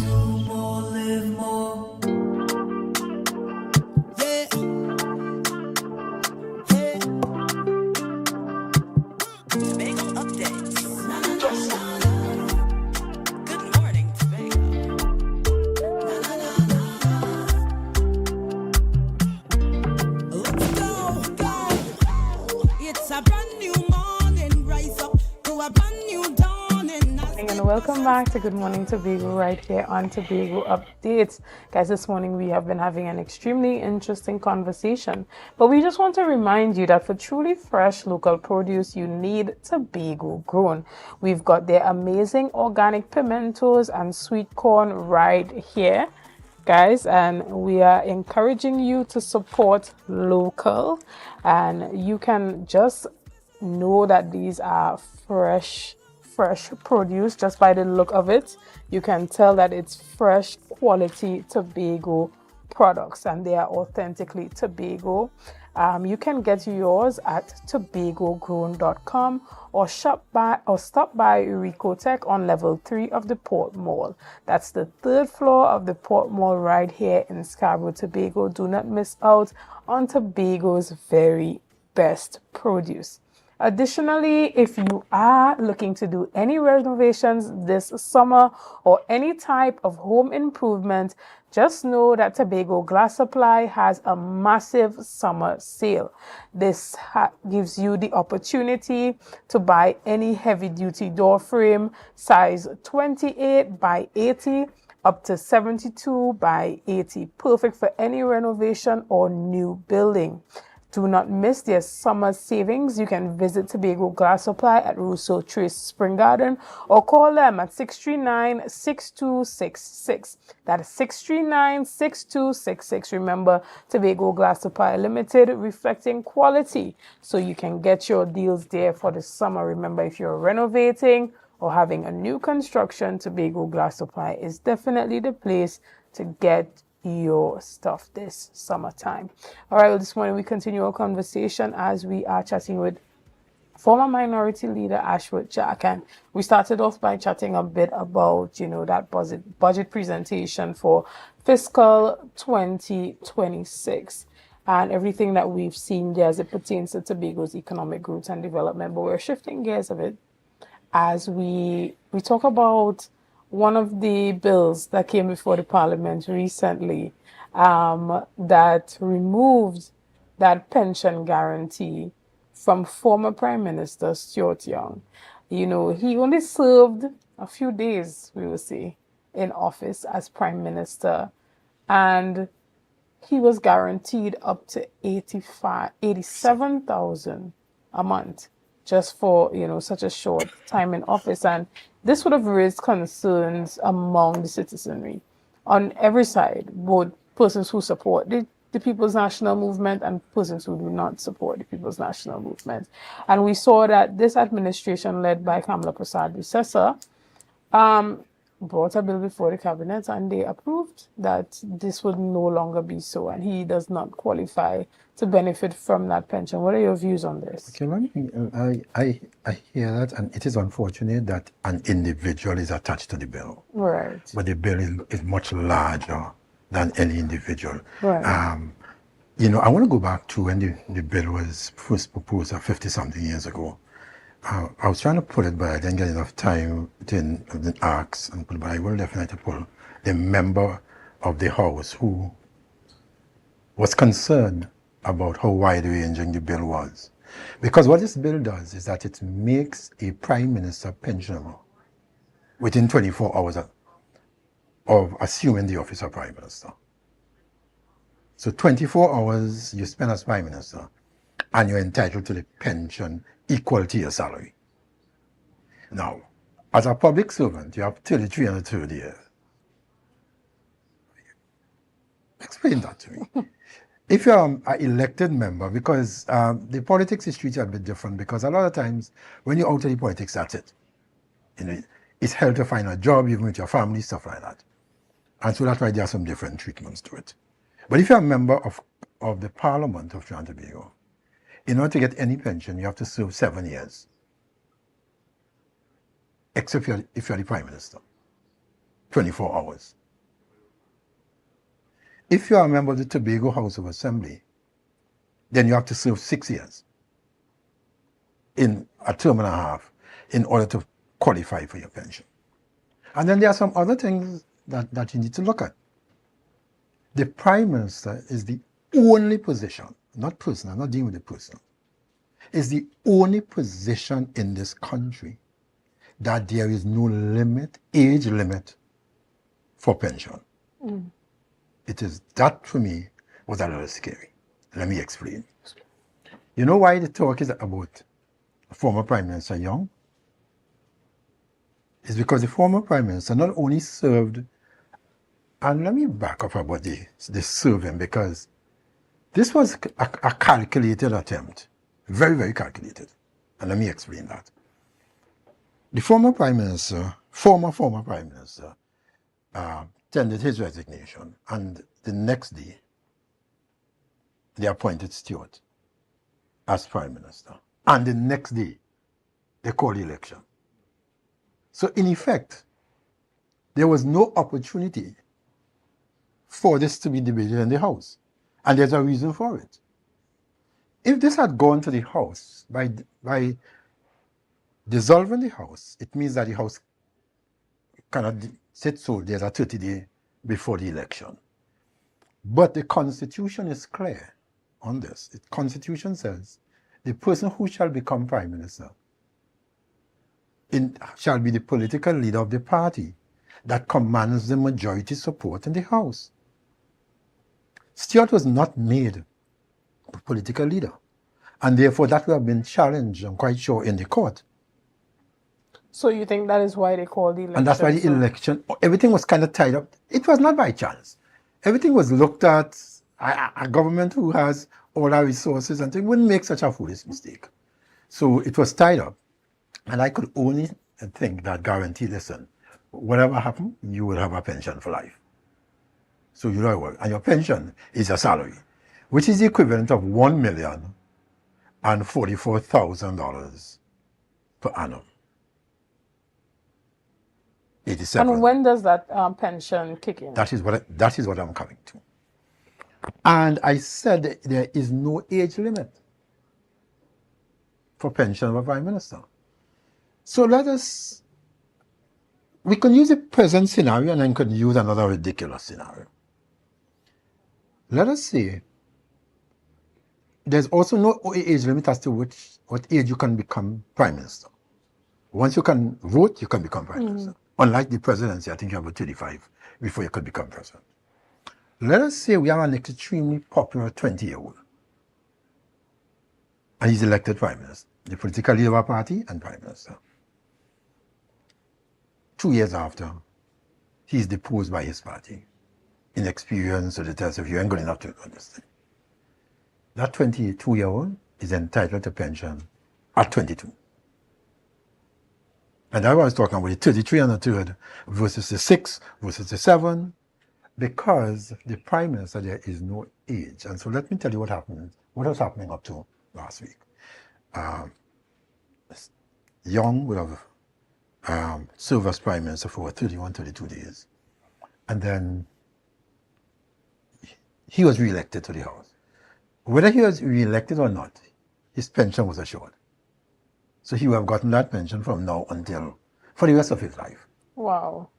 Not only that, and this, as I said, there's no age limit. So he's in his 40s.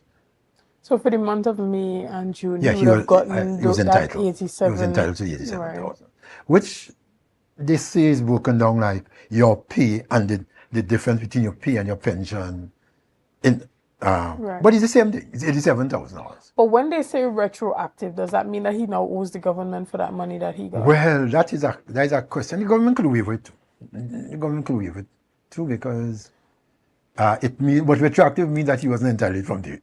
Well, right. Well, that's what that's the point of contention. When you bring a bill and you make it retroactive, Retroactive for something bills- that has already happened. Well, anytime you hear retroactive, that's it. Right, but you would think that they would have done it to say, okay, as of the day that this bill is passed, this is no longer that was an option. But the retroactive makes it seem that it is targeted. Yeah, at the individual. At an individual person. Another aspect of this is and he's lucky it's only 2 months that you go retroactive. You could have gone further back. I think what they're probably saying, I'll have a couple $100,000 again retroactive payment for the salary increases. We'll just take it from that. Understood. But yes, I understand that you're concerned that and that's why retroactive bills need a special majority. It's not something that the Constitution wish for you to tamper with very easily. What do you think about the PNM members abstaining from voting? Well, abstaining from a bill is really showing courage, You really don't want to vote against it, but you can't vote for it. So it's just been coward. If I don't believe in something, I vote against it. You weigh onto me. You can't do anything, But some of those things that might be strategic, the caucus meet and decide, listen, we can't vote against this thing. Because if we vote against it, somewhere down the road, we might have a bill that we want to do, and they will say, you vote against. If you vote for, Stuart, I'm going to cut off your head, and some of the PNM people, because you vote to them lose pay. Also, the PNM will lose 5% of 87,000 every month for the rest of his time as a member of parliament. So these are matters that I'm quite sure that people have sat down and calculated and worked it out and say, okay, this is how we're going to deal with this. So, Understood. Well, another aspect of that had to do with the pulling of his security detail. That happened, I believe, on Tuesday during a walkabout in his constituency.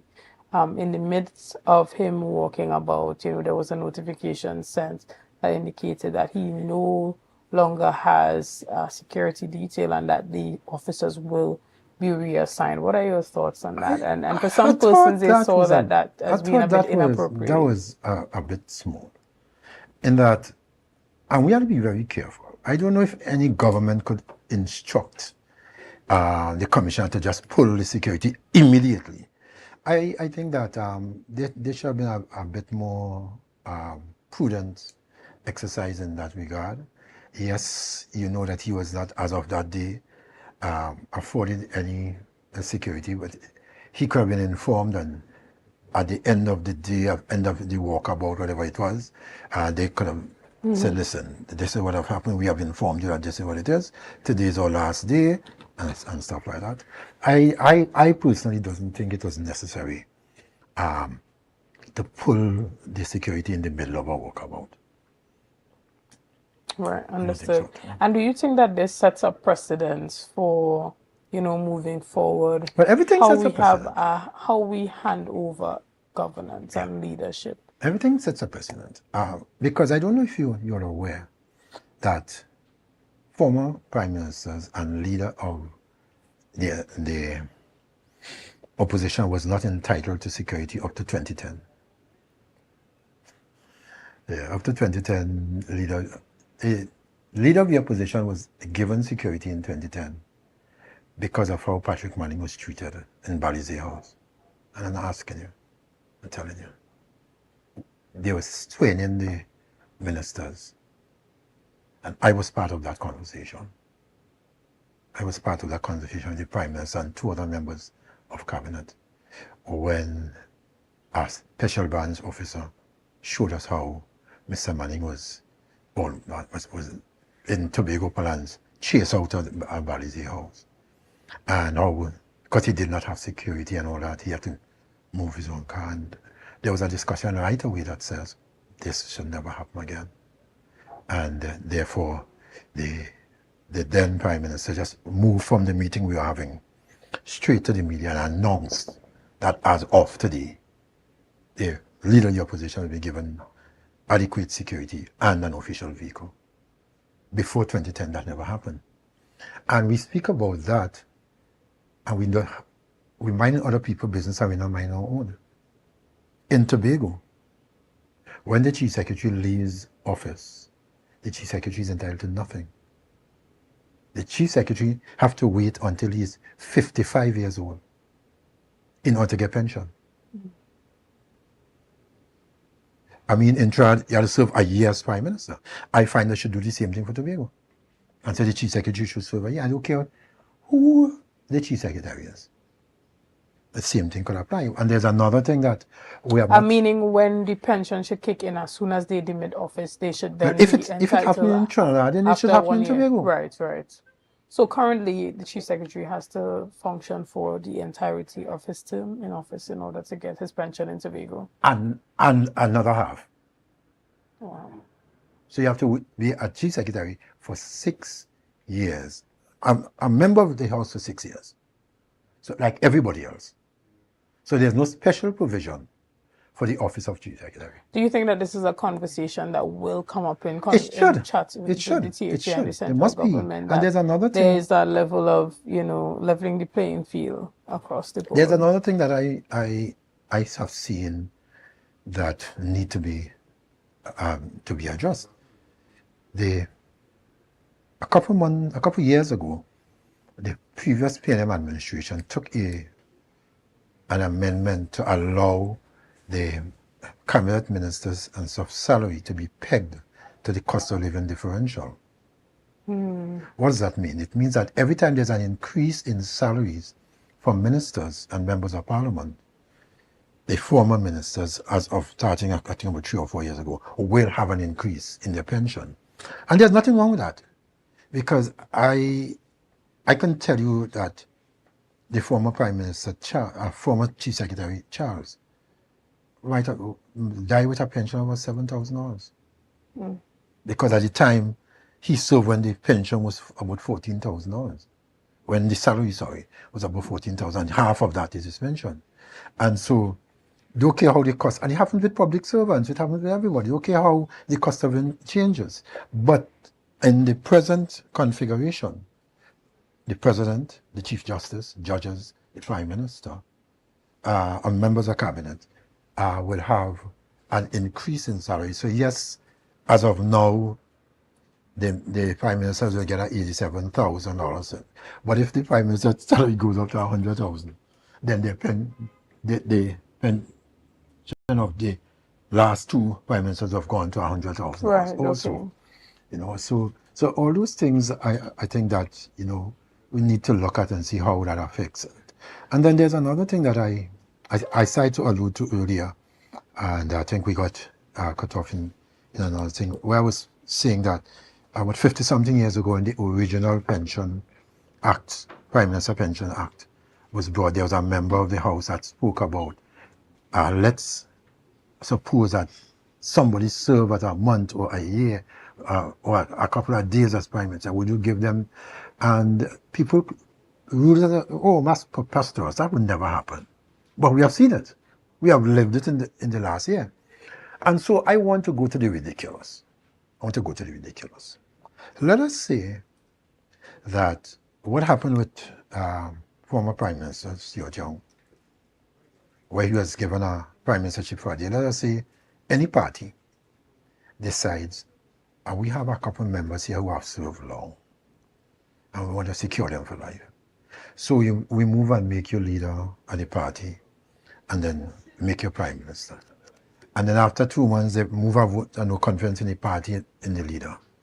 and we move him as the leader, and then we move him as prime minister and put someone else. Unless that happens 2 or 3 times in every term. Because once it happens in one term, they're going to say, if they could do it, we could do it too. It means that you could have 4 prime ministers in a term.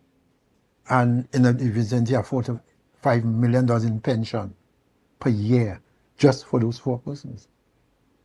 So I think the year is not a long time, but what it does is that it makes it a lot less likely for that kind of gerrymandering to take place, because the parties also going to help to govern. Because I'm quite sure you remember when this whole situation of handpicking Stuart Young to become prime minister, even within the party, there was an outcry about it. And the party was saying we should have gone to our convention. We should have been allowed to elect our leader and stuff like that. So I think even the party mechanism themselves will be able to protect against that kind of thing happening.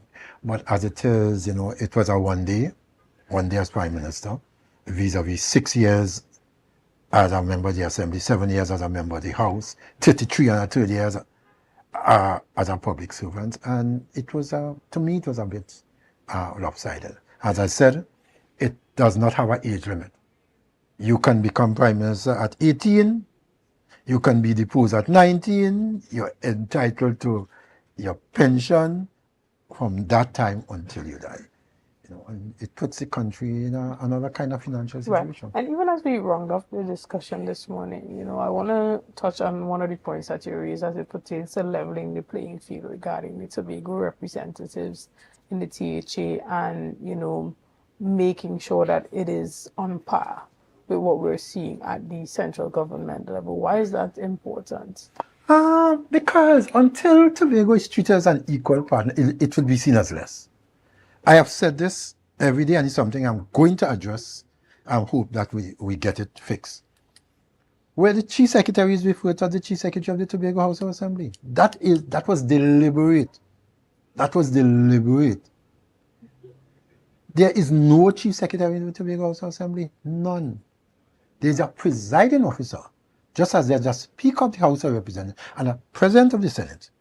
There's a presiding officer of the Tobago House of Assembly. But there's a Chief Secretary of Tobago, just as there's the Prime Minister of Trinidad and Tobago, just as there's the Mayor of Arima, the Mayor of Point Fortin, the Mayor of Port of Spain. There is no Mayor of the Borough Council, or whatever, I think, the Arima Borough. There's no Mayor of the Borough Council. So in an attempt to put you in your place, it is like the Chief Secretary of the Tobago House of Assembly. No, that there should be a chairman of the Tobago House of Assembly, because the chairman of the Tobago House of Assembly operated in the same way as a county council operated, where all the committees make all the decisions. But once Act number 40 of 1996 came into being, that would have changed. But for some reason, it has just become, and I hear Chief Secretaries all over the years referring to themselves as Chief Secretary of the Tobago House of Assembly. Right. Even them, I think, sometimes don't even understand. But there's no Chief Secretary of the Tobago House of Assembly. The Tobago House of Assembly is an institution. What you govern is the island, so you are the Chief Secretary of Tobago, just as there's the Prime Minister of Trinidad and Tobago. Excellent. We want to thank you for bringing that to light. And we want to remind our viewers this morning that we do have some truly, truly fresh Tobago produce here with us from tobagogrow.com. And we have some pimentos as well as some really fresh corn, and it adds that authentic Tobago flavor to your dish. And if you are interested in having it, the pimentos are only $20 and the corn is $25. You can go to tobagogrow.com, or you can stop by Rico Tech on the 3rd floor of the Port Mall right here in Scarborough if you are interested in getting any of these fresh and affordable produce. Additionally, it's summertime, and if you are planning to do any renovations at this time, you can definitely check out Tobago Glass Supply. So they are having a massive summer sale, and that is including heavy duty door frames, sizes from 28 by 80 up to 72 by 80, and these are perfect for any renovation or new construction. Don't miss their summer saving sale. Visit the Tobago Glass Supplier at Russo Trace Spring Garden, or call them at 639-6266. That's 639-6266. Remember, Tobago Glass Supply Limited, reflecting quality. So you can go ahead and get a benefit from their summer sale. That summer sale is going to be really big. If you are planning to build, we know that materials are expensive. So now is the time to shop. Guys, we want to thank you so much for being a part of this morning's discussion. Thank you for your likes, your shares, and your comments, and all that you have been doing to make Tobago Updates the #1 broadcaster here on the island of Tobago. Again, I am Chanel Felix, and I look forward to seeing you tomorrow. We'll be working out of the Magdalena Grand Hotel, so we look forward to seeing you there with an exceptional morning show. See you soon.